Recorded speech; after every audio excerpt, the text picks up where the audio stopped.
Hi hello నమస్తే welcome back our YouTube channel దీప్తిరామ్19. అందరికీ గుడ్ మార్నింగ్ అండి. అందరూ ఎలా ఉన్నారు? మేమైతే చాలా బాగున్నాం. మీరు కూడా బాగున్నారని అనుకుంటున్నాను. ఇదైతే మా పిల్లలకి స్కూల్ స్టార్ట్ అయిన ఫస్ట్ డే అనమాట. అంటే ఏప్రిల్ 1 స్కూల్ స్టార్ట్ అయిందనమాట. అంతకుముందు ఎగ్జామ్స్ అయిన తర్వాత వెంటనే ఒక 10 days అయితే చుట్టి ఇచ్చారు. ఆ తర్వాత మళ్ళీ స్కూల్ అయితే స్టార్ట్ అయిపోతుంది. నెక్స్ట్ క్లాస్కి స్టార్ట్ అయిపోతుంది అనమాట. ఇప్పుడు ఏప్రిల్ 1 డే వ్లాగ్ అనమాట ఇది. ఆ రోజు స్కూల్ అయితే టైమింగ్స్ కూడా చేంజ్ అయిపోయాయి. సమ్మర్లో ఒకలా ఉంటుంది టైమింగ్స్, వింటర్లో ఒకలా ఉంటుందన్నమాట. వింటర్లో అయితే 8 o'clock ఇట్లా స్కూల్కి వెళ్ళేవాళ్ళు. మళ్ళీ ఇప్పుడు సమ్మర్ స్టార్ట్ అయింది కదా, అందుకని చెప్పి ఇంకా 7 o'clock బస్సు అయితే వచ్చేస్తుంది అనమాట. అందుకని ఇంకా మార్నింగే లేచి తొందరగా పని అంతా చేసేసుకోవాలి. ఇంకా నేనైతే లేచి బ్రష్ చేసేసి ఇలా బ్రేక్ఫాస్ట్ అయితే ప్రిపేర్ చేస్తున్నాను. మళ్ళీ మా పిల్లలు వచ్చేసరికి 2:30 అయిపోతుంది. అందుకని చెప్పి ఒక్కోసారి వచ్చిన తర్వాత లంచ్ చేస్తారు, ఒక్కోసారి చేయరు అనమాట. ఇంకా బాక్స్ తీసుకెళ్తారు. మార్నింగ్ బ్రేక్ఫాస్ట్ అయితే ఇంట్లోనే చేసేసి వెళ్తారు. 10 days లీవ్ తర్వాత మళ్ళీ స్కూల్ స్టార్ట్ అయింది కాబట్టి ఫస్ట్ డే ఇంకా లేచి పనులన్నీ చేసుకోవాలంటే కొంచెం ఇబ్బందిగానే ఉంటుంది, తొందరగా లేవాలంటే. అందుకని చెప్పి స్టార్టింగ్ డే అయితే ఇంకా లెమన్ రైస్ ప్రిపేర్ చేసేసాను, తొందరగా అయిపోతుందని చెప్పి. ఇంకా నెక్స్ట్ అయితే ఇక్కడ స్కూల్ డ్రెస్సెస్ ఐరన్ చేస్తున్నాను అనమాట. పిల్లలిద్దరూ కూడా రెడీ అవుతున్నారు. నేనైతే ఒకవైపు డ్రెస్సులు ఐరన్ చేసి పెట్టేస్తాను, తర్వాత వచ్చి వాళ్ళు రెడీ అయిపోతారు. నెక్స్ట్ అయితే ఇంకా ఇలా ఫస్ట్ డే స్కూల్ కాబట్టి కొంచెం హడావిడి ఎక్కువగానే ఉంటుంది.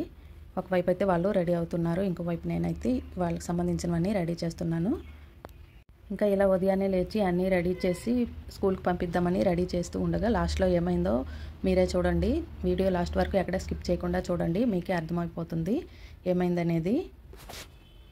నెక్స్ట్ ఇప్పుడైతే ఇంకా సమ్మర్ డ్రెస్సెస్ కూడా చేంజ్ అయ్యాయి. ఇంతకుముందు వింటర్ డ్రెస్సెస్ వేసుకునే వాళ్ళు వింటర్ టైంలో. ఇప్పుడు సమ్మర్ స్టార్ట్ అయింది కాబట్టి డ్రెస్సెస్ కూడా చేంజ్ అయ్యాయి అనమాట. మళ్ళీ నార్మల్ డ్రెస్సెసే వేసుకుంటారు, అంటే ప్యాంటు హాఫ్ హ్యాండ్స్ ఇట్లా వేసుకుంటారు. ఇంతకుముందు ఫుల్ హ్యాండ్స్ ఉండి పైన స్వెటర్ ఇవన్నీ కూడా ఉంటాయన్నమాట. ఇక్కడ సీజన్ బట్టి డ్రెస్సెస్ మారిపోతూ ఉంటాయి. పిల్లల్ని రెడీ చేసి పంపించేసరికి మా హస్బెండ్ అయితే ఇంకా మార్నింగ్ పీరియడ్ కంప్లీట్ చేసుకొని వస్తారనమాట. నెక్స్ట్ అతను కూడా రెడీ అయ్యి వెళ్తారనమాట.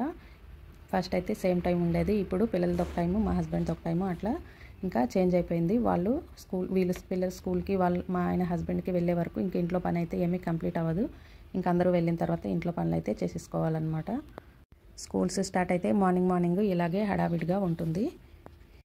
నెక్స్ట్ ఇక్కడైతే లెమన్ రైస్ కోసం అని చెప్పి రైస్ పెట్టాను, అదైతే వాష్ చేశాను. ఎప్పుడు కూడా ఇలానే వాష్ చేస్తూ ఉంటానన్నమాట. ఇంకా రైస్ అయితే రెడీ అయింది.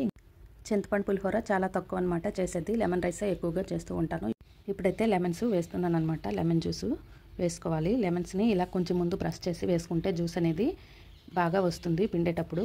ఇంకా నేనైతే ఇలానే వేసుకుంటాను, డైరెక్ట్గా సీడ్స్ అవి తీసేసి జ్యూస్ అయితే వేసేసి కలిపేసుకుంటాను అనమాట. ఇంకా చింతపండు పులిహోర కంటే లెమన్ రైస్ కలర్ కూడా బాగా వస్తుంది అనమాట. బాక్సెస్కి అట్లా పెట్టేటప్పుడు లెమన్ రైస్ అయితేనే చూడటానికి కూడా కలర్ఫుల్గా బాగా ఉంటుంది. అందుకని చెప్పి బయటికి వెళ్ళేటప్పుడు కానీ ట్రైన్ జర్నీ చేసేటప్పుడు కానీ స్కూల్స్కి కానీ ఎక్కువగా లెమన్ రైస్ పెడుతూ ఉంటాను. పిల్లలు కూడా ఇష్టంగా తింటారనమాట. ఇది ఈజీ అండి, టేస్టీ రెసిపీ. మీరు ఏ పులిహోరని ఎక్కువగా చేసుకుంటారో కామెంట్ సెక్షన్లో కామెంట్ చేయండి. ఇంకా ఇక్కడేమో పోపు వేసుకోవడానికి, తాలింపు వేసుకోవడానికి రెడీ చేస్తున్నాను అనమాట. ఫస్ట్ అయితే ఇలా పల్లీలు వేసుకుంటున్నాను, తర్వాత వచ్చేసి కొంచెం శనగపప్పు వేసుకుంటాను, అలాగే ఎండుమిర్చి, పచ్చిమిర్చి, కరివేపాకు ఇలా అన్నీ కూడా వేసి తాలింపునైతే ప్రిపేర్ చేస్తాను. చివరిలో అయితే కొంచెం ఇంగువను కూడా యాడ్ చేస్తాను అనమాట. ఇంగువను వేయడం వల్ల కొంచెం టేస్ట్ అనేది, పులిహోరకి టేస్ట్ అనేది చాలా అంటే చాలా బాగుంటుంది. ఇప్పటివరకు ట్రై చేయని వాళ్ళు ట్రై చేయండి. తెలియని వాళ్ళ గురించి చెప్తున్నానండి, తెలిసిన వాళ్ళ గురించి కాదు. నెక్స్ట్ ఇదైతే చూడండి, రీసెంట్గానే తీసుకున్నాను ఈ కడాయి, కానీ తొందరగా జిడ్డు పట్టేసింది అనమాట. ఎన్ని ట్రై చేస్తున్నాను కానీ వదలటం లేదు. మీకు ఏమైనా తెలిస్తే చిట్కాలు అయితే ఇవ్వండి, కొంచెం టిప్స్ చెప్పండి. యూజ్ చేస్తాను, నిమ్మకాయ యూజ్ చేశాను, వంట సోడా యూజ్ చేశాను, సాల్ట్ యూజ్ చేశాను. ఇవన్నింటినీ యూజ్ చేసి రుద్ది వదిలాను, కానీ వదలటం లేదనమాట జిడ్డు అనేది. నెక్స్ట్ ఇక్కడైతే నిమ్మకాయ చూడండి, ముందు ప్రెస్ చేయటం వల్ల జ్యూస్ ఎంత బాగా వస్తుందో. ఇలా ప్రెస్ చేసుకుంటే జ్యూస్ అనేది ఈజీగా వచ్చేస్తుంది అనమాట. ఎక్కువ పిండాల్సిన అవసరం లేదు, తొందరగా ఇలా అనగానే చాలు బాగా వచ్చేస్తుంది జ్యూస్ అనేది. నేను ఎప్పుడు కూడా ఇలానే నిమ్మకాయని ముందు ప్రెస్ చేసి తర్వాత జ్యూస్ని అయితే వేసుకుంటాను. నెక్స్ట్ పసుపు కూడా నేను రైస్ ఉడికించేటప్పుడే వేసేస్తానండి. అట్లా చేయటం వల్ల రైస్కి పసుపు అనేది కలర్ బాగా పడుతుంది. కొంతమంది తాలింపులో వేసుకుంటారు, కానీ నాకైతే అలా నచ్చదు.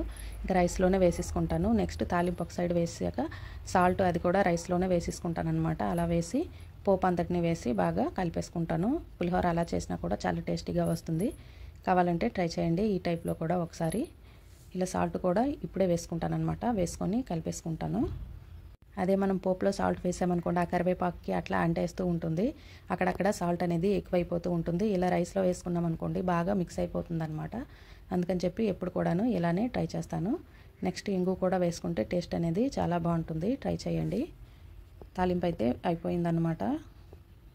తాలింపు అయితే వేసేసాను. వేసి ఇంకా ఫ్యాన్ దగ్గరికి తీసుకెళ్ళి కలిపేస్తాను. ఇక్కడ మా కిచెన్ అయితే చాలా అంటే చాలా చిన్నది, చిన్న బాక్స్ టైప్లో ఇచ్చాడు. అస్సలు ఒక మనిషికి తప్ప రెండో మనిషి పోవడానికి కూడా వీలుండదు, అంత చిన్న కిచెన్ అనమాట. ఈ క్వార్టర్స్లో ఇచ్చారు. నెక్స్ట్ క్వార్టర్స్ కూడా స్టార్టింగ్లో బాగుండేవి, ఇప్పుడైతే మొత్తం చలికి వింటర్లో చలి స్టార్ట్ అయింది కదా, ఇంకా వేయించిన సున్నం మొత్తం ఊడిందన్నమాట. ఇక్కడైతే ఇంకా పులిహోరని అయితే మొత్తం కలిపేశాను. ఇంకా బాక్సెస్లో పెట్టేస్తున్నాను. ఇంతకుముందు సింగిల్ బాక్సెస్ ఉండేవి, ఈ మళ్ళీ ఈ ఇయర్కి అయితే ఇంకా 3 బాక్సెస్ ఉండేది తీసుకున్నాం అనమాట. ఇంకా ఈ 3 బాక్సెస్లో అయితే ఇంకా టూ బాక్సెస్లో లెమన్ రైస్, ఒక బాక్స్లో కర్రీ అట్లా పెట్టేయచ్చు. ఇంతకుముందు వచ్చేసి ఒక బాక్స్ చిన్న పిల్లలుగా ఉండేటప్పుడు అనమాట బ్యాగ్లోనే పెట్టేసేవాళ్ళం. ఇప్పుడు సపరేట్ ఒక బ్యాగ్లో ఇట్లా రైస్ అనేది ఫుడ్ అనేది పెట్టేస్తూ ఉంటాను. కానీ ఇలా పట్టుకెళ్ళడానికి కూడా మా పిల్లలకి ఇష్టం ఉండదన్నమాట. ఇలా పెట్టినా సరే కూడా దీన్ని కూడా ఇంకా మళ్ళీ బ్యాగ్లోనే పెట్టమని చెప్తారు. వీళ్ళిద్దరికి కూడాను లంచ్ బాక్సెస్ అయితే ప్రిపేర్ చేసేసాను. నెక్స్ట్ వాటర్ అయితే ఇప్పుడు ఆర్వో వాటర్, కూల్ వాటర్ తీసుకెళ్తున్నారు. ఇంతకుముందు హాట్ వాటర్ తీసుకెళ్ళేవారు. సమ్మర్ స్టార్ట్ అయిపోయింది కాబట్టి అన్నీ చేంజ్ అయిపోయాయి అనమాట. ఇంకా కూల్ వాటర్ తీసుకెళ్తారనమాట ఇప్పుడైతే. అందుకని చెప్పి కూల్ వాటరే పడుతున్నాను, డైరెక్ట్గా హీట్ ఏం చేయకుండా పట్టేస్తున్నాను. సమ్మర్ స్టార్ట్ అయింది కాబట్టి ఎంత వాటర్ ఎక్కువగా తాగితే అంత మంచిదన్నమాట. ఇప్పుడైతే 1 లీటర్ బాటిల్స్ ఇస్తున్నాను. వాటర్ మొత్తం కంప్లీట్ చేయమని చెప్తున్నాను. మా చిన్నోడైతే సగం తాగుతాడు, సగం ఇంటికి మళ్ళీ తీసుకొస్తాడు. అరే ఆ వెయిట్ ఎందుకు అలా తీసుకొస్తావు, ఫుల్గా అక్కడే కంప్లీట్ చేసి తీసుకురావచ్చు కదా, వాటర్ ఎక్కువ తాగితే హెల్త్కి మంచిదని ఎంత చెప్పినా కూడా మళ్ళీ హాఫ్ వాటర్ అట్లానే ఇంటికి తీసుకొస్తాడనమాట. ఇలా బాక్సెస్ అయితే రెడీ చేసి బ్యాగ్లో పెట్టేశాను. ఇంకా స్కూల్కి అయితే వెళ్తున్నారు. ఇంకా నెక్స్ట్ ఇక్కడ మా హస్బెండ్ కోసం అని చెప్పేసి మార్నింగే అంబలి చేస్తున్నాను. అంబలి అంటే రాగిపిండితో చేసేదనమాట, రాగి జావా అంటారు కొన్ని సైడ్లు, మా సైడ్ అయితే అంబలి అని కూడా అంటారనమాట. ఇది చాలా సింపుల్, ఈజీగా చేసుకుంటాను నేనైతే. మీరు ఏ వేలో చేస్తారో కూడా కామెంట్ చేయండి. స్టవ్ పై కొద్దిగా ఒక గిన్నెలో వాటర్ వేసి కొద్దిగా సాల్ట్ వేస్తాను. సాల్ట్ వేసిన తర్వాత పిండి ఉంటుంది కదా రాగిపిండి, ఇదైతే మాకు రేషన్లో ఇచ్చారండి రాగిపిండి. ఇంక ఈ రాగిపిండిని ఒక బౌల్లో కొంచెం ఒక 2-3 స్పూన్స్ అయ్యేలాగా వేసుకుంటాను. ఎక్కువేమీ చేయను, ఎందుకంటే అతను ఒక్కరే తింటారనమాట, ఇంకా మార్నింగ్ ఎవరు తినరు. ఇంకా ఇలా దాన్ని కొద్దిగా వాటర్ వేసి బాగా ఉండలు లేకుండా కలుపుకోవాలి. ఇలా వాటర్ లేకుండా బాగా కలుపుకొని ఇంకా వాటర్ హీట్ అయిన తర్వాత దాంట్లో సిమ్లో పెట్టేసి వేసుకోవాలి, లేదంటే ఉండలు అయిపోతుంది అనమాట మనం అంబలి చేసేటప్పుడు. ఇంకా ఇలా కలుపుకుంటూ అంబలిని అయితే ప్రిపేర్ చేస్తున్నాను. కొంతమంది తినేటప్పుడు పెరిగేసుకుంటారు, కొంతమంది ఆనియన్స్, పచ్చిమిర్చి అట్లా కర్రీస్తో తింటూ ఉంటారు కదా. ఇంకా మా హస్బెండ్ అయితే పెరుగు వేసుకుంటారు అప్పుడప్పుడు, కానీ ఒక్కోసారి వేసుకుంటారు ఒక్కోసారి లేదు. ఎక్కువగా నిమ్మకాయనైతే యూజ్ చేస్తారనమాట. ఇక్కడైతే అంబలి రెడీ అయిపోయింది. ఈ రాగి జావ అనేది తొందరగా చల్లార్చుకోవడానికి నేనైతే ఒక గిన్నెలో హాఫ్ వరకు వాటర్ తీసుకొని దాంట్లో ఈ రాగి జావని దింపేసి కాసేపు అలా తిప్పుతూ ఉంటానన్నమాట. పైన మేగడ రాకుండా తొందరగా చల్లారుతుంది.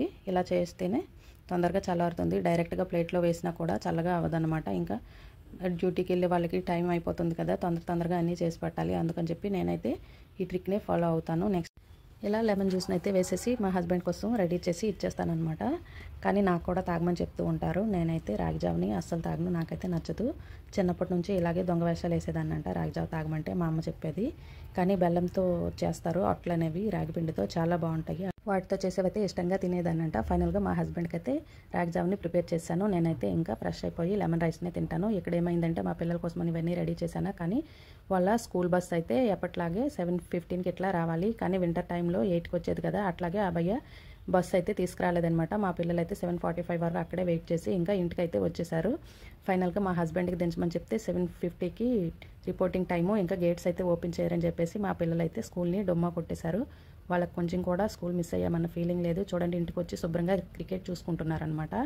ఏంట్రా మీకు స్కూల్ వెళ్ళలేదని టెన్షనే లేదంటే ఫస్ట్ డే కదా మమ్మీ ఏం చెప్పర్లే అనేసి అంటున్నారు. ఇంకెక్కడైతే మా హస్బెండ్ ఆఫీస్కి అయితే బయలుదేరారనమాట. ఇదండి వీడియో నచ్చితే please like, share, subscribe. Thank you for watching. Bye.